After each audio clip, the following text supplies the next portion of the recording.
There's a lot of interest in this match. Lots of power through the pack, and he timed it well, but no friends there. And he's dry in the first. Great split.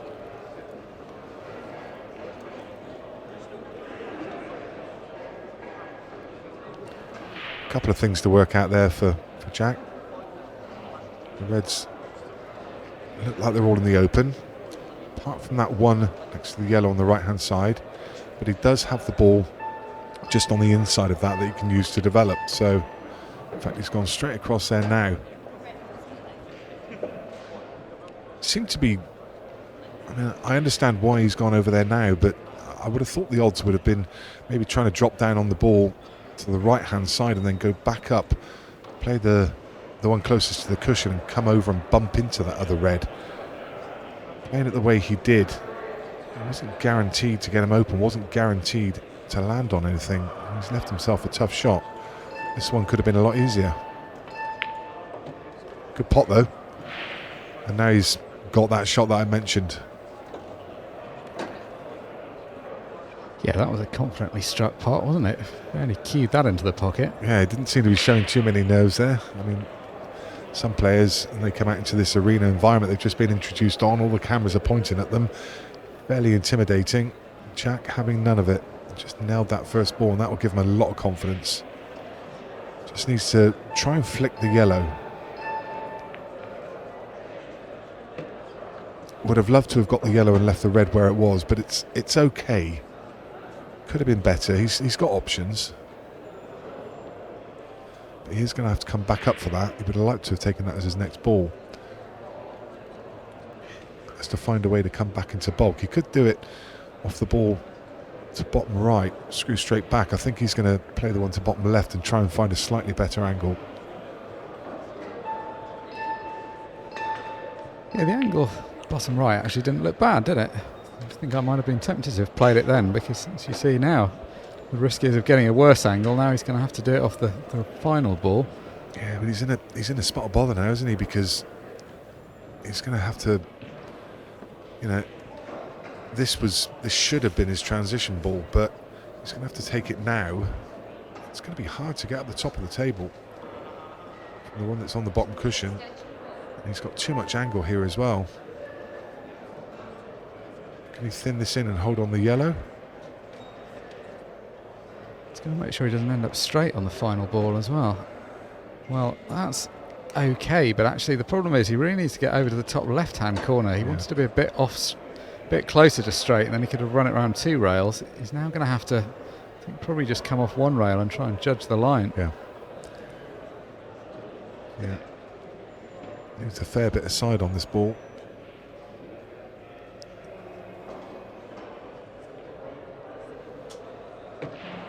Coming on that line,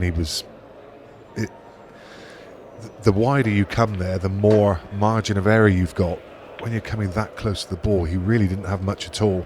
That's why I said he seemed to play it plain ball, but if he just put a tracer left side on it and just pulled that cue ball over further to the left, this wouldn't have been such a fine cut. I mean, can he even cut it? Does he have to take on the double?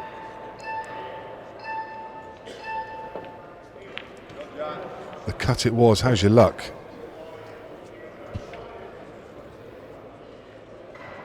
Well, if that last one was thin, this is wafer thin if he's going to slice this in the middle. How'd you like this in your opening frame to get your first frame on the board? Although I must say, much as we've hyped up potential problems with this clearance, he's actually been up to every challenge. He's been kind of on it with every shot so far. This is the hardest one yet, though.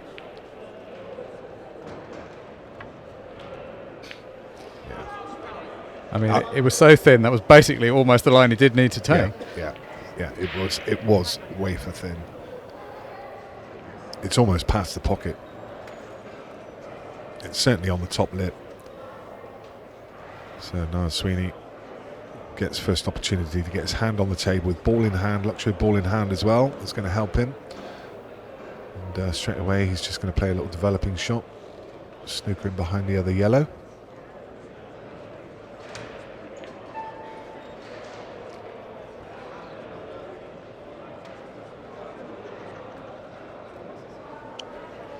little bit dangerous.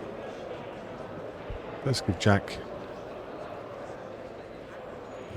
Could maybe try to get the one cushion, escape the side, but probably go for the two cushion. Oh, it's the one cushion with side.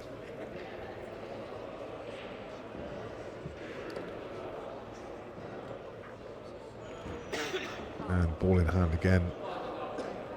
Niall Sweeney, and he will most certainly be going for these.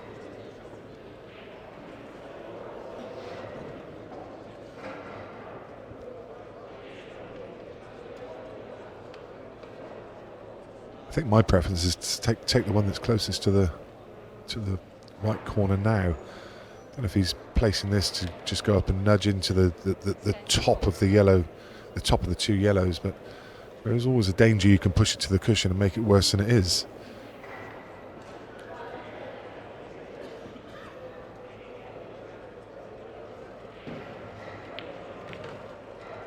That's okay. Very nice.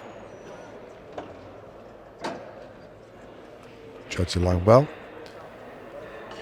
And just needs to navigate this clearance. They're all there now.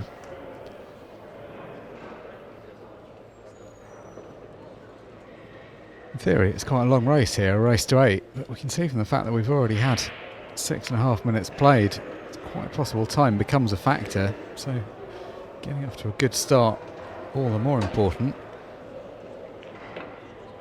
These guys have been playing race to 7 all through. This is one frame longer, as is often the case for a final.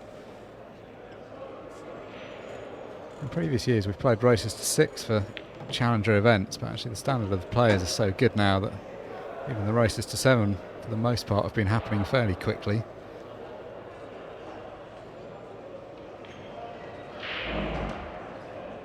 As we can see, we mentioned before, Nile a very measured player. So taking his time to have a look around the table, work out exactly where he wants to go, where he wants to be, what the pattern is. Comes around and reassesses again, but we haven't heard the beeps yet, so he's managing the time pretty well so far. Yeah, I mean actually 30 seconds is quite generous, isn't it? Unless you're in a position where you're having to play a difficult safety shot. It's really when you get down to the 15 seconds that catches people out. Half an hour or so away from that position yet. What Nile was good at in his semi-final was just making sure, this is not obviously the tidiest way of going about this, but generally he was, even where he was slipping out of position, he was finding a way in his semi. Yeah, this definitely wasn't plan A. Fortunately for him, he slipped far enough past it that he's actually got quite a good angle still.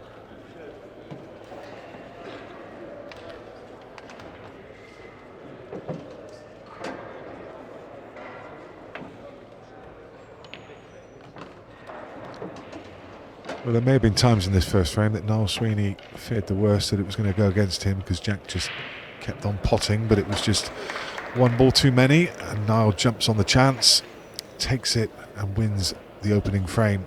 That will give him a lot of confidence. No better way to settle the nerves.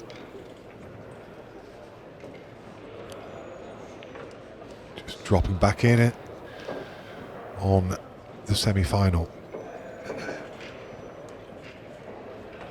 Well, there's really nothing to choose here, is there? They're just going blow for blow. It seems like the pattern of the game is that Kirsty keeps going ahead and then Marion pulls one back. They haven't all been by any means clearances from the break, but they have stayed essentially with the break. Playing a race to 7, so now down to a best of 3. Good chance this for Marion. Well, assuming she was on reds, actually. Maybe she's looking at that. Maybe she's on yellow, so maybe not such a good chance. Anyway, let's get ourselves back to the action here, where Jack Schofield is breaking off in the second frame and come up dry. Yeah, that's 2 dry breaks now, 1 each. That red looked like it was going to go in, but somehow stays up. Hearing from the other table that Marion did pot that long yellow, so looks like in the battle of former world champions, Maybe the French player that's going to go ahead by the odd frame again.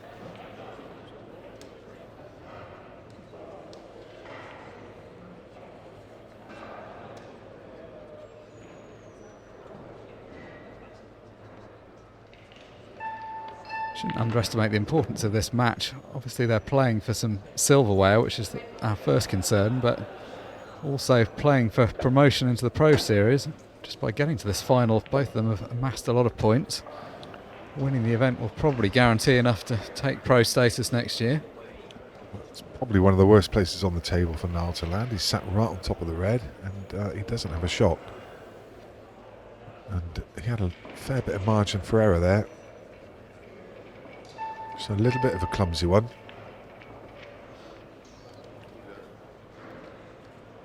The other thing that he's done is he's solved the problem for Jack, because the reason he couldn't go for yellows is there was a yellow tied up at the top of the table, but that's no longer the case.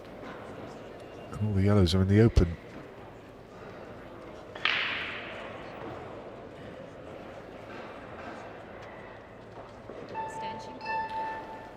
And actually, that previous shot that Nile played, even if he does come back to the table, the Reds are a problem now. This is a good chance for Jack. Well, that's a heavy-handed first shot. Yeah. Does Nile have an angle? No, that shot's not on. I will stop myself in full flow. Quite a messy layout, this. It is, yeah. Even though he's got 6 reds to go at, it's not very obvious where you'd go with any of these. The fact that there's those 2 yellows over the bottom right-hand corner, it's not like there's a simple loss of turn, and the use of that pocket is out of action from Niall's point of view.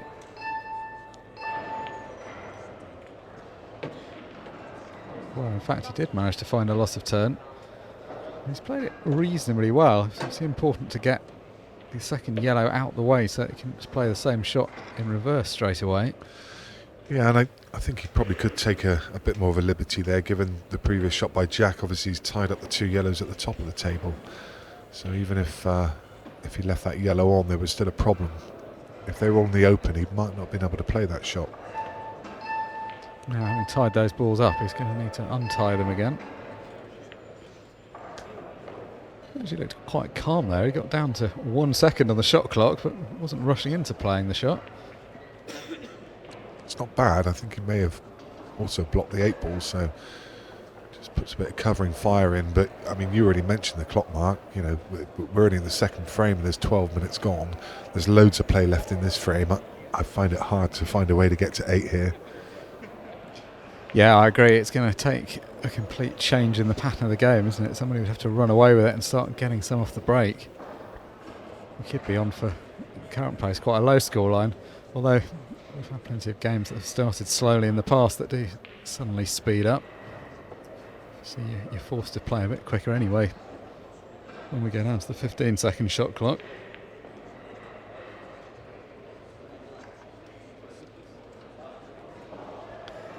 Neither player clearly wants to do anything reckless. They've worked so hard. One of the key things about the Challenger field is it's just such a big field. So many potential banana skins. You've got to really graft for a day and a half to get through to this final. You want to do yourself justice, of course, when you get there. Mind that yellow going in.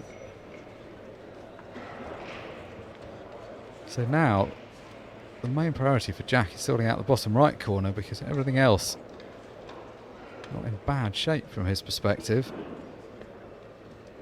You mentioned about the slog to get here. I mean, let's just have a look back through. I mean, Jack Schofield in his opening match, he beat Dane Jones 7-3, and then Ben Swinnerton 7-5, and then it was the last 32 match against Leo, in which he won 7-2.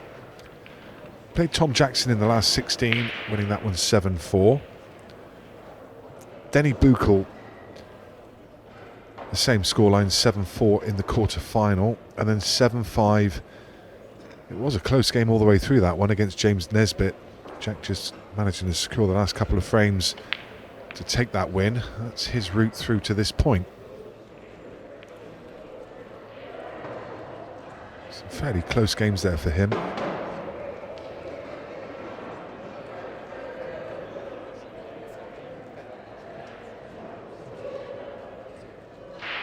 young man, but clearly a very experienced match player. Had a good shot left-handed in his previous visit to get the yellow over the bottom right-hand corner. Now, does he want to... Well, again, he's really running the clock incredibly close to a time foul there.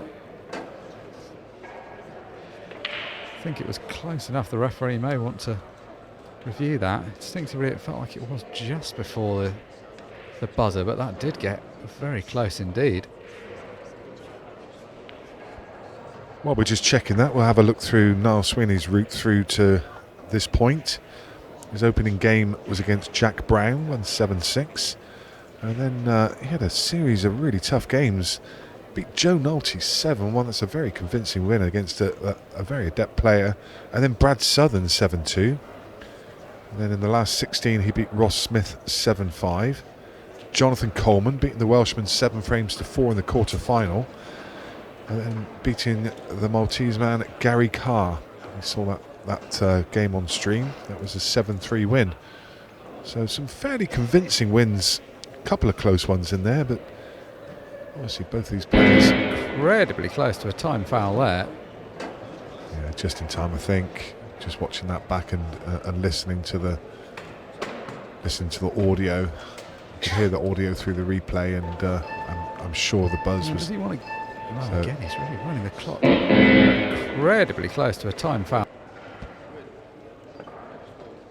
On second thoughts, that is super close. Now, does he want to? Well, again, he's really running the clock.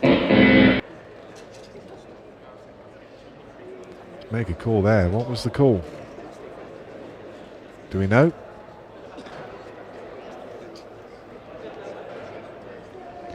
Yeah, so the call was just okay. The referee Trish Murphy had a look at the replay 3 times. That's how close it was. Just before the buzzer. I think that's going to be a bit of a wake-up call for Jack. He didn't really need to be in that position with that particular shot. There wasn't actually that much to think about. Now, can he get through to the ball on the top rail, or has he come too far? I think the position he's in here, he kind of wants to attack, because that bottom right corner could so easily end up getting worse if he leaves his opponent to have more goes at it.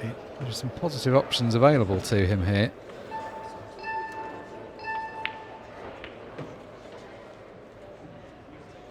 It was always going to be the problem with that plan. Hard for that yellow to come out into a good place. And he's left with a similar problem to the one he had in frame 1, where he's got a ball at the extreme top of the table, which is guarded, and a ball at the extreme bottom of the table. And the one at the bottom of the table, he can only pot it from the right-hand side. Very difficult to get across there, because there's all the red traffic over there. This has suddenly become really tricky. Well, he's got the angle. He can go one cushion and down. He's going to have to play this, kind of dig into it. But then, you know, if he gets down there, he's got to go back up the top of the table. And now looking at the thin cut along the top cushion, I'm not sure that's on. Surely he has to play this one to the left, doesn't he? Or has he got too much angle, maybe?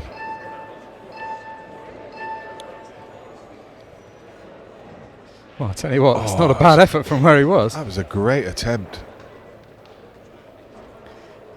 I'm not sure there was any way of achieving it, though, because he needed to hit it harder to pot it, and if he hits it harder, the cue ball's tracking further up, so it's kind of an impossible position he was in.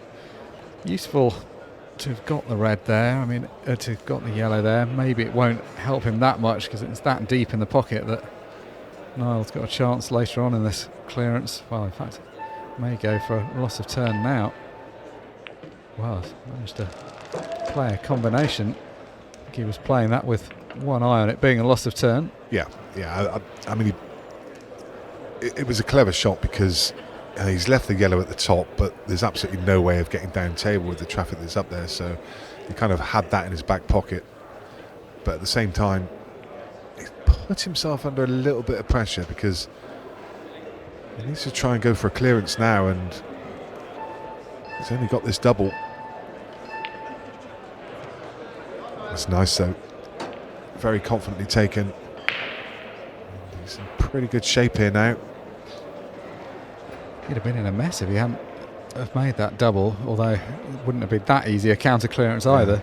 This is the key ball, because now he moves this ball, the yellows will all go, so got to complete the clearance once this one's down. It's okay, slightly higher than he wanted to be, but it's okay. Just struggling a little bit with the pace of the table, but that's understandable. These arena tables do play a little bit quicker under the lights. So hard to rationalise, isn't it? Because back in the day, the lights were giving out a load of heat and it made sense, whereas modern LED lights don't really give out any heat. Somehow arena tables always play quicker.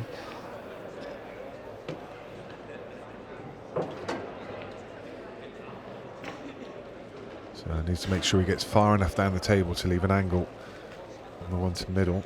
Or is he? It can't be eyeing up the one to middle now, surely. No. So doesn't want to finish high, otherwise he's got to navigate around the table. Just come low. Equally can't be too low. Is that far enough? Betwixt and between. He may just take his medicine here and just run this through. He's fairly straight. He's not going to want to power this around the table, so just take his medicine, run the cue ball through to the left-hand side and take a thin cut on the 8. I think the camera angles showing the 8 a little bit closer to the cushion than it actually is. It's an inch and a half off, so it's fairly comfortable.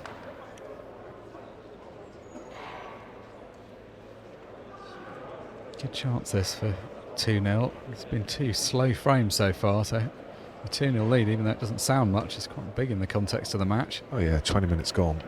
It's a massive lead. Oh no. Well, it would have been a massive lead, although it's not left it super nice. Jack's going to have to come with a big shot to clear up from here.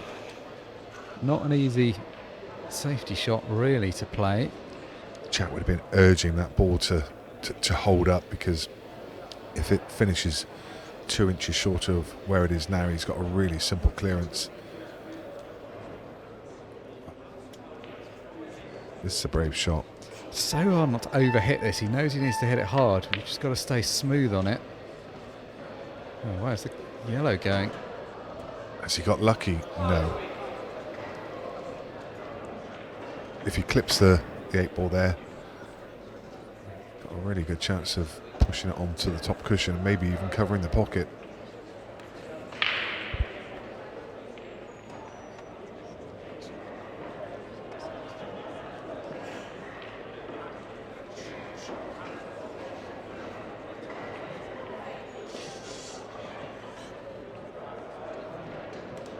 Just hearing that the women's semi has finished. Finished up 7-5, Marion Jude. So Cue ball is okay. And Nile didn't even look back, he knew.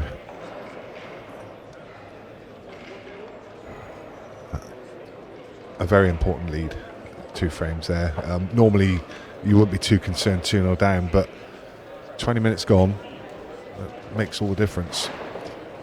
yeah, I think the other thing is Jack's just not really got completely involved in the match so far. He's actually got a very storied CV. Just looking at his profile, he's played for the England under-18s team for a couple of years, then on to the England under-23s. He's racked up a lot of age group titles. World under-23 doubles champion in 24, under-23s world finalist, won ranking events, won local events, junior team world champion, junior national champion. So really for close on 10 years now, he was starting to win regional junior titles as long ago as 2015. So even though he's a young guy and still playing in the England under-23 setup, he's played a lot of pool at a competitive level. So this isn't an occasion that's necessarily going to faze him. Playing at also a vastly experienced opponent in Niall Sweeney. I think it all really depends whether Jack can find a way into this match in the next frame or two before it slips too far away from him.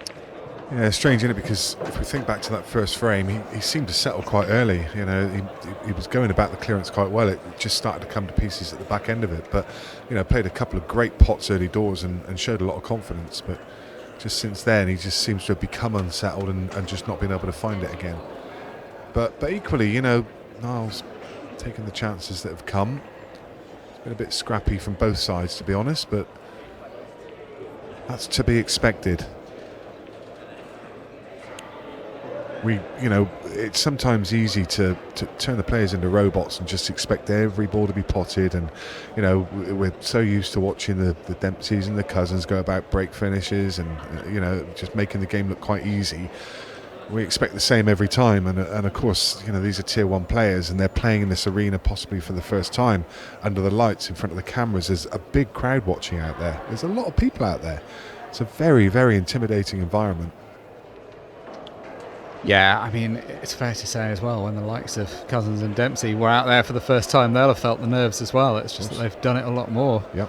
Got to start somewhere. I mean, it's not been a bad standard of play by any means, but it's just been a cagier one. You can see nobody's wanted to make mistakes, and as a result, 1 or 2 mistakes have crept in.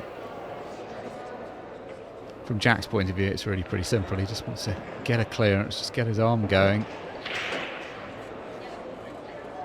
This is a decent chance because all the yellows will have a pocket. Once he pots the ball top right, he can play the yellow off the red, open up the bag there for the other yellow up that end. So, no reason not to get this done. Yeah, what I don't think I would be doing here is taking on the plant. I wouldn't be playing yellow onto yellow because that can go horribly wrong. There's a good chance that the first yellow you hit could tie up everything. Just play that direct, clear the pocket, and then back yourself to get the one up the rail later. Yeah, I agree, and I think you really want to play it as soon as possible. It's one of those ones because you don't want to have to play from the one over the pocket to the one over the right rail. You're better to have some other shots to play in between. Looks like he's going across there now. That's pretty much perfect. I mean, I think the way he's looking at it, it almost looks like he's playing for the one in the middle of the break line, but I think he definitely does want to clear out that top right pocket. Yeah, I mean, he can play this as a delicate shot, just move the red out of the way and leave the other yellow to the bottom left. I'm not sure about this, I'm really not. He has to deal with that problem at the top of the table. Well, this is an odd choice of shot, isn't he? Perfectly on that ball. I mean, what more could he hope for? Do you know, I think he wants to get on the plant, but I don't understand it. The plant can go wrong, whereas if you just play the yellow direct at the top of the table, there's nothing that can go wrong. Yellow goes off the red, moves out of the way, nudges the 8 ball out. Playing the plant, this fresh yellow can really get in the mix.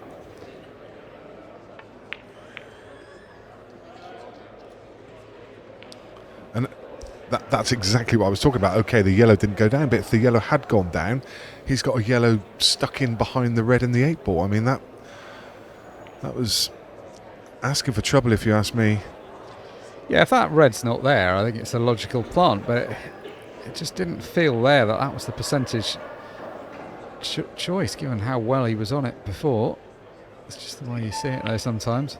It's not actually the worst outcome, although he's not going to like what comes next, because Niall's going to play the red up, play a loss of turn, try and leave the red over the top right pocket. Though he's got to give this some thought, because does he want it right in the pocket, risking a sort of counter loss of turn, or does he want to try and push both yellows out the way? The thing is, he can't do much with a cue ball because he doesn't want to play this at pace because he can mess up everything. He's got to play it gently, and he's going to leave the yellow. You know, I mean, I never like playing that at pace. I think so much can go wrong when you hit that hard. I mean, okay, you didn't expect the in off, but you know, if you just get that wrong, you split out everything at the top of the table. Yeah, the in-off was unfortunate, but there were some other bad outcomes if he'd have just left Jack on the yellow. Is there not a case here for playing yellow in the middle of the table and using that? I'm not sure about that shot either, to be honest. He was trying the loss of turn, wasn't he? Trying to get that red down. No, I would have been in a spot of bother, but It stayed up.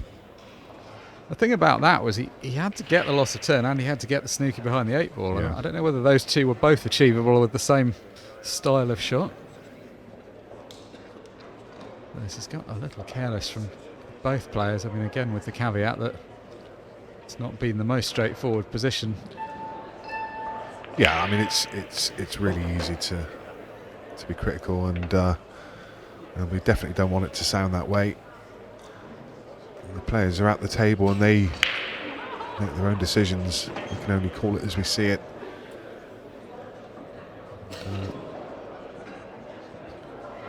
These players have done incredibly well to get to this point, to this final, first event of the season. They will both absolutely love the fact that they've made this final. Oh, just, you felt that was going to drop. Yeah, when it wobbled the second time, you'd think it's going to disappear. I mean, it's what you want to see. People always ask for the pockets to be tighter. Finished awkward again for Jack, though. He's got a horrible angle on the top yellow, and the bottom one is quite skinny. He's going to have to take the bottom one and come off the bottom cushion. Probably come off two cushions. It's that thin. And he could use one. Yeah, judge pace okay.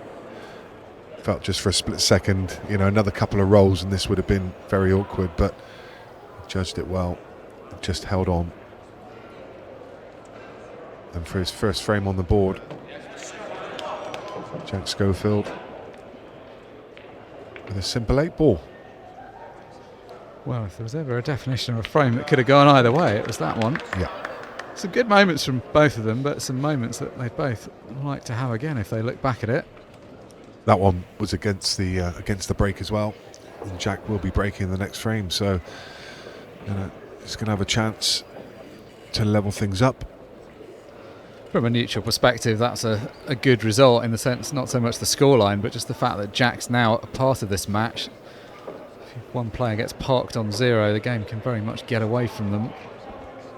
Obviously, from Niall's point of view, he'll be disappointed because had a good chance there to go 3-0 up, and 3-0 up in what's taken nearly half an hour, which is a long time to play the first 3 frames. That would be starting to become quite a meaningful lead. But 2-1.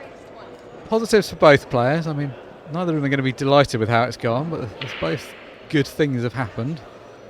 Jack to break, so a chance to immediately add to that first frame.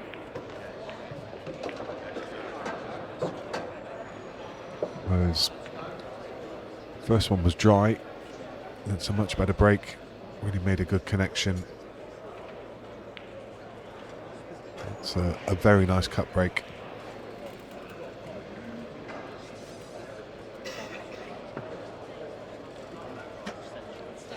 Couple of things to work out. I think he's forced to go reds anyway. Don't think there's an option of an opener on yellows. But I think reds are probably the choice anyway. Oh wow! Misses the opener, and Nile quickly looked at that plant to see if he could get the red past the yellow to plant the red into the pocket, because that would have unlocked his problem ball. Don't think it quite goes past and finds the potting ag. He's having another look at it now. If it does, then it's one of the issues sorted.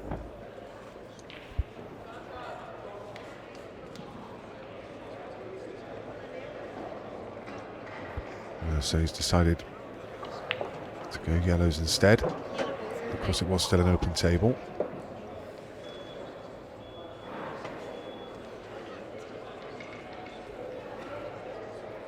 He did have an option to go reds. There was a loose red on the left-hand side of the table that he could have gone at, but obviously has a plan for yellows.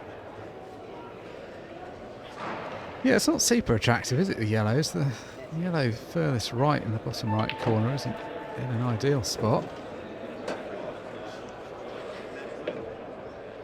3 frames played, 30 minutes gone.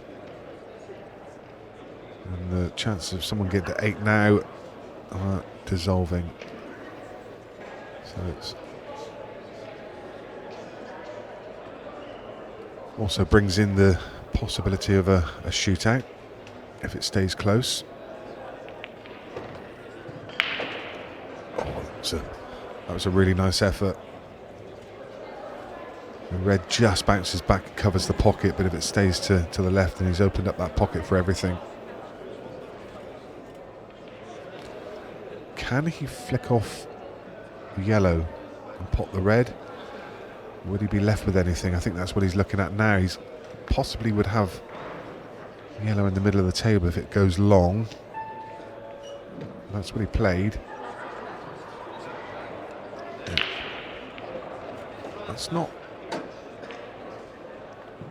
he's left the red to middle, hasn't he? Yeah, I mean, he's left this red. You can either clip it to the middle or along to the top right corner. Yeah. Jack's going to have to go after a pot, surely, from this position. Yeah, Nile came around to see what he'd be leaving, and I was looking for the same, but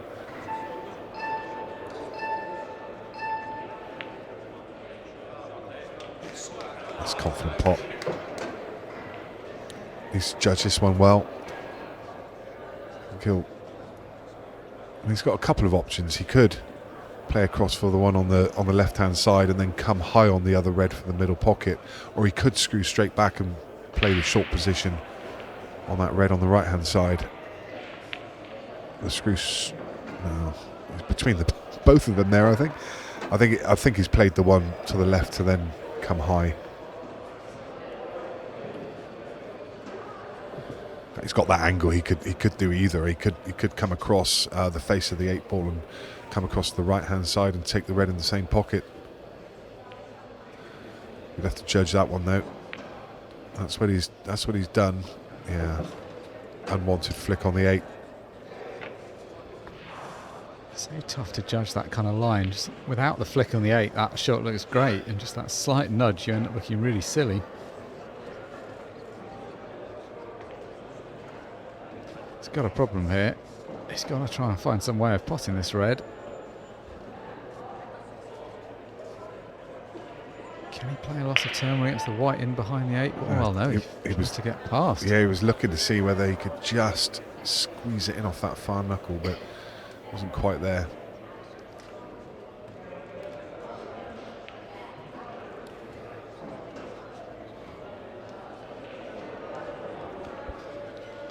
What he's going to be annoyed about is the fact it's rattled and gone along the cushion. If he could have just played it such that it jammed into the corner pocket, that would at least have made it likely he'd get another look at it. The thing is now, it's very unlikely that he ever gets to see that red, even if Nile doesn't clear up. That was a brave shot, Mark. I mean, that was a far tougher pot than taking the one that was closer to the pocket. I would have thought he would have taken the one closer to the pocket and come around 2 cushions for the one on the outside of the 2. But fair play to him. That was a really brave shot, because that was tough.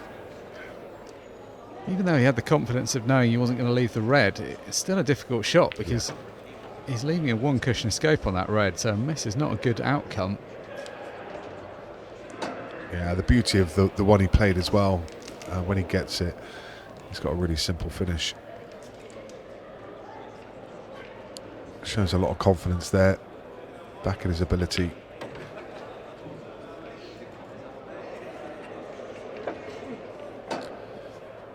Probably just finished slightly off angle. I think 3 rolls to the right hand side this makes it a more comfortable shot, because you can punch it in and screw across the face of the 8 ball, but this is a bit more fiddly.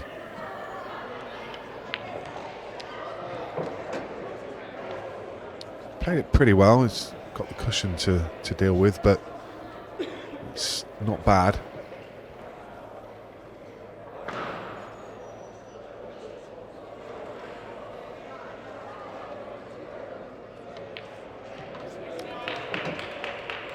Frame to Niall Sweeney. He retakes that 2-frame lead. Just 15 minutes left on the clock now. And 5 minutes away from the 15-second shot clock. It's an unlikely statistic, isn't it, to have been playing for as long as this and to have got through so few frames. I bet if you look back on some of their earlier matches, they'd have played Huge passages of play in this kind of time. Just the way the balls have turned out, though. Yeah, I was commentating on a game on YouTube yesterday, and we were in our 11th frame. The match had been going for 40 minutes, and the chat box were complaining about how slow it was. And put a shot clock on it. The shot clock will speed it up. Will it though? 11 frames in 40 minutes, and they were kicking off saying, "Oh my god, this is so slow." It's amazing, isn't it? It's just that psychological thing. As soon as you put a game on the shot clock, I mean, I guess it frames the match, doesn't it? You know the match is only going to last 50 minutes, whereas, you know, it just, you kind of got that frame around it.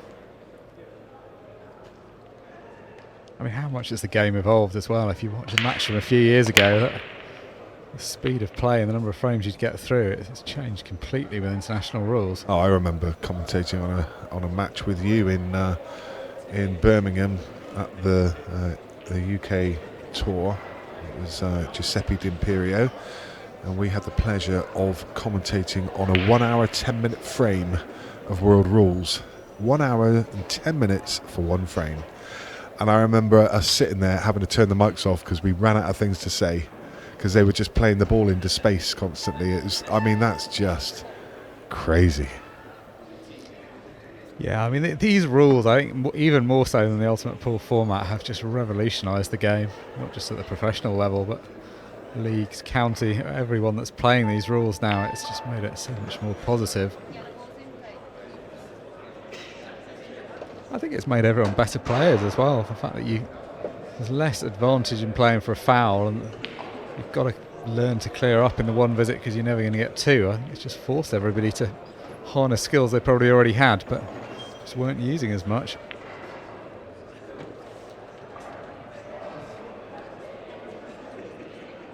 Again, a tricky finish.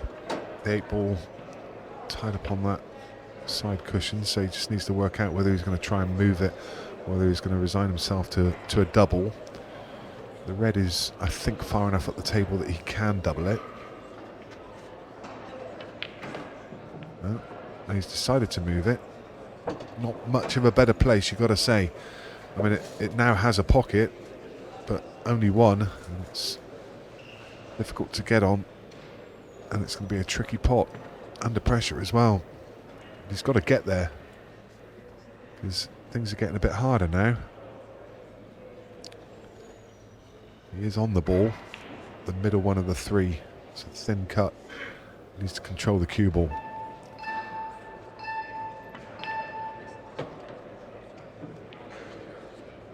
Yeah. Plays a little cannon, puts his hand up to apologise, because that has come out about as good as it possibly could. It's got the yellow. He's closest to right centre.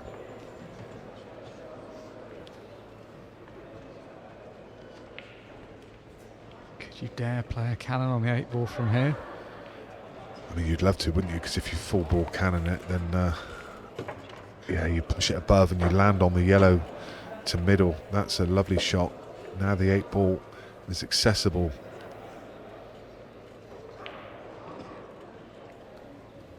That's really nice. So it was a trade-off there. He was going to have worse position on the remaining yellow if he played it, but just made the 8-ball so much easier to get position on.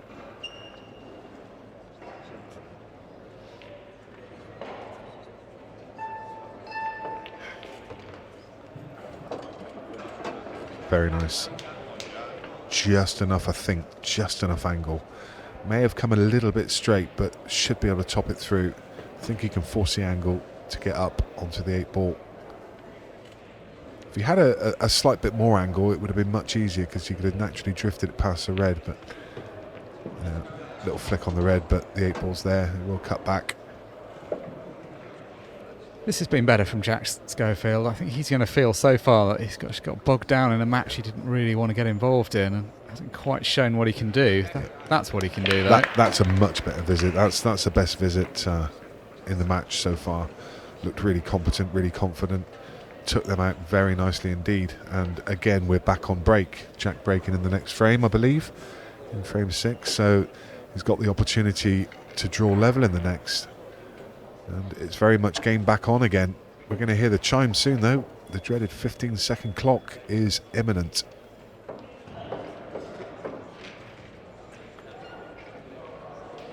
Fastest frame of the match by far as well. Yeah, by some margin, given the way the match has gone. Let's go and have a quick look in on the Challenge Tier 3 final, which is going on the secondary table.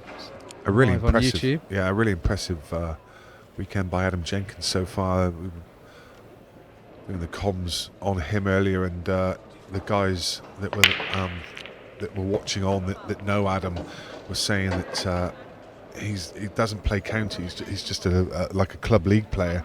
So to get himself into the final this weekend is exceptionally good. It shows what a talent he is. A little kick there, kicks the ball in. Very unfortunate. It's also a compliment to the format, because the aim of this was to try and provide competitive pool for people of every level, all the way up to the very best pros in the world, but also encompassing some good players who maybe yet to hit those heights but want to show what they can do. And by stratifying the challenges into 3 tiers, it's helped to find a suitable competition for everyone.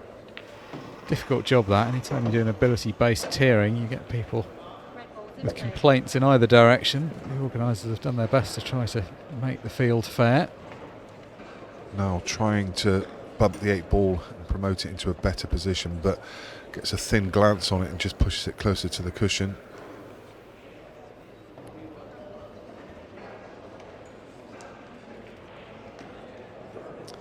So 14 seconds remaining, and then we're going to hear that chime in the background, which signifies the introduction of the 10-second shot clock.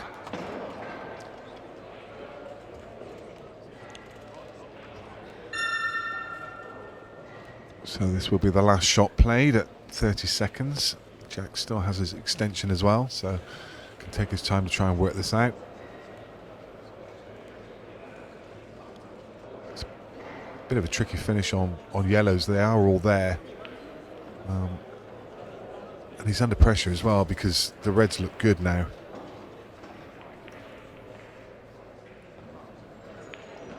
I say they're there. I'm assuming he can get past this yellow to the long one, which seems that he can.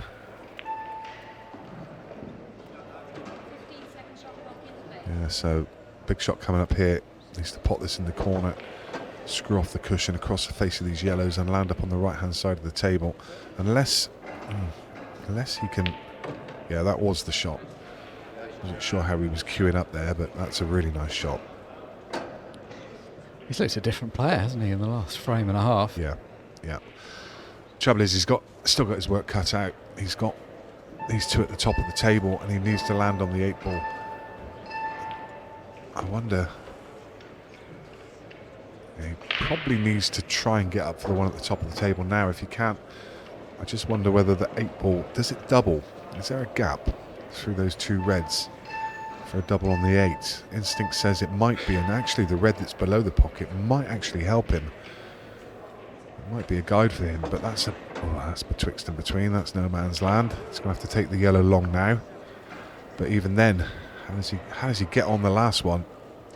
If he's straight enough on this, he can just screw it on and off the top cushion, just try and leave an inch or 2 of angle. That's nice.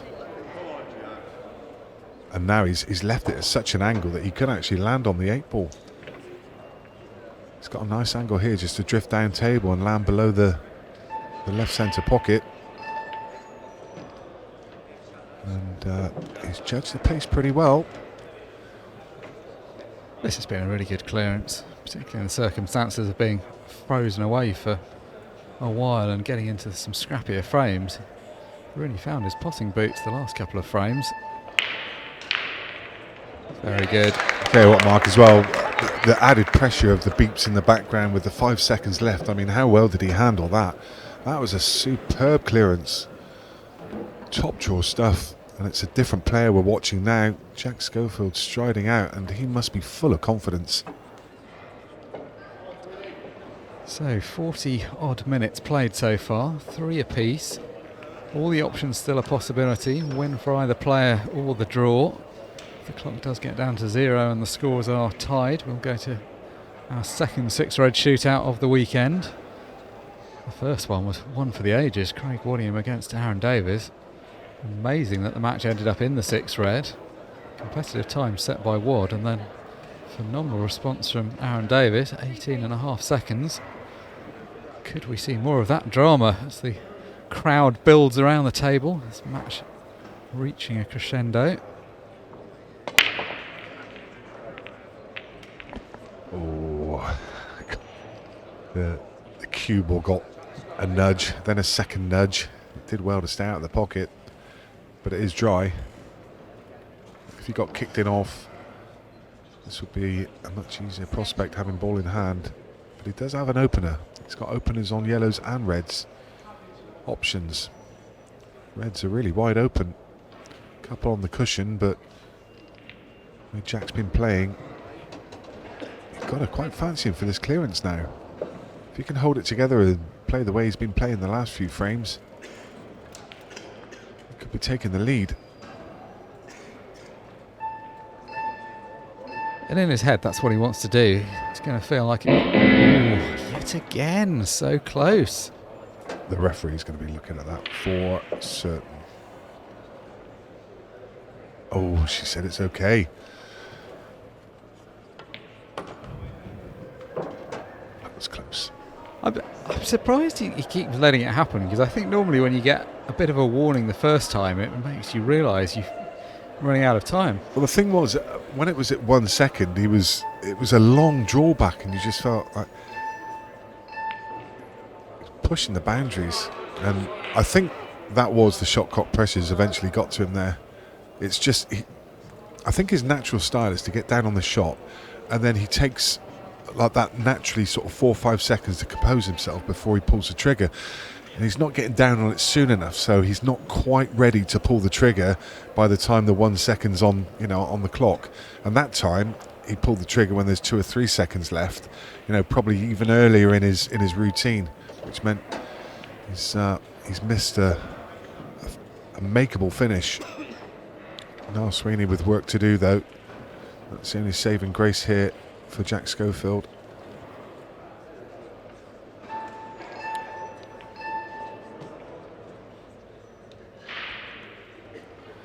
Needs to get low on the yellow, as closest to the left corner pocket, and come up into the red to kick that yellow out. There's a lot of components to that shot. So, I mean, he could double the yellow. He's tried to get it out there, but that's even worse. I mean, it was doubleable. Now it's not. Is that a word? Doubleable? We know what you mean.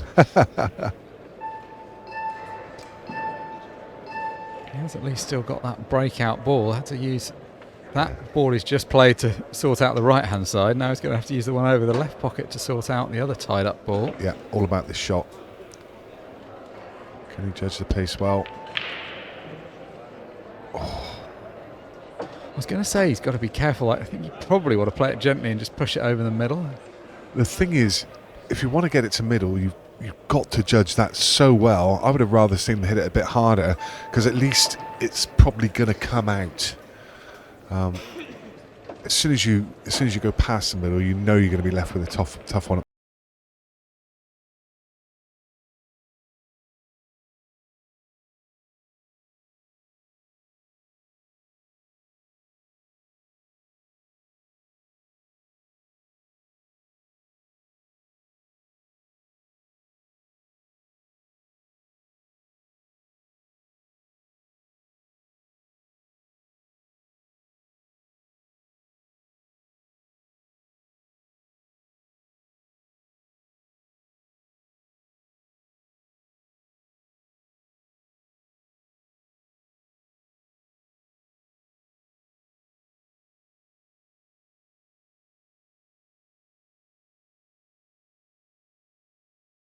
It was a different type of finish from the ones we've seen in the previous couple of frames. It was just a really scrappy one that he just had to make work. Do you know, Mark, that cue ball was never going in. The way he glared at it, it just scared it. The cue ball saw the glare from Nile and thought, "Yeah, no way." Would have been a very tough end to that visit, wouldn't Scared it? the living daylights out of the cue ball. Well, nervous moment still for both players. 3 minutes 40, more than enough time for at least one frame.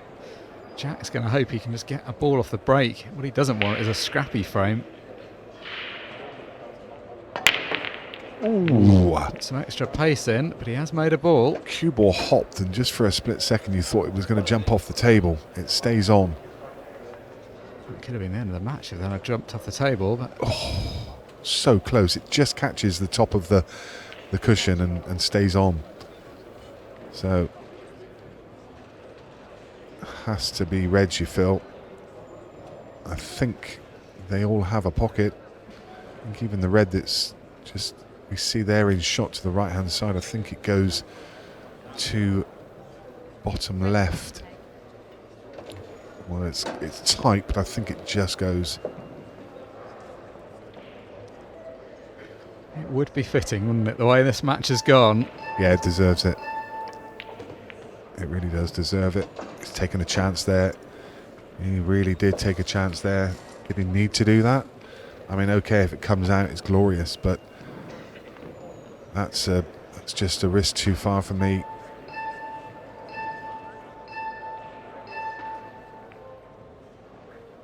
Needs a cushion. Oh, did the cue ball hit? I think maybe the cue ball hit, didn't it?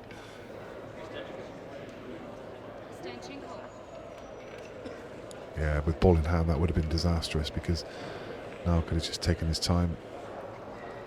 Now, what Nile doesn't want to do is open up anything that isn't open at the moment. It would be probably better to give away ball in hand and... Well, he can get through, can he? Just to the edge of this one. Oh, it goes. Oh, well, that's even better. He can burn time off the clock now. And really good clock management. He's looked across at how long was left, called his extension, and he's going to burn up every second. There's still 1:49 left, though. Yeah, I mean, he can basically pot the 4 loose ones, can't he? He's probably going to do that rather than risking getting position on that one right at the top of the table. If he does that, he's going to leave Jack potentially with one chance at a buzzer beater, but he's going to have 6 balls remaining. I think he's very conscious of the clock, but I think he really just should forget about it because there's not enough left to burn it. You know, however he goes about these, if he doesn't clear them, Jack's going to have kind of 45 seconds to have a dash. It's going to be a tough dash, though, isn't it? Under the pressure of everyone absolutely. watching. Yeah, that shows experience. That's clever. Jack needs to get on with this. He can't really afford to get any safety exchange. He's just going to have to try for a pot. 3-ball plat. If he makes that, it would have opened up everything.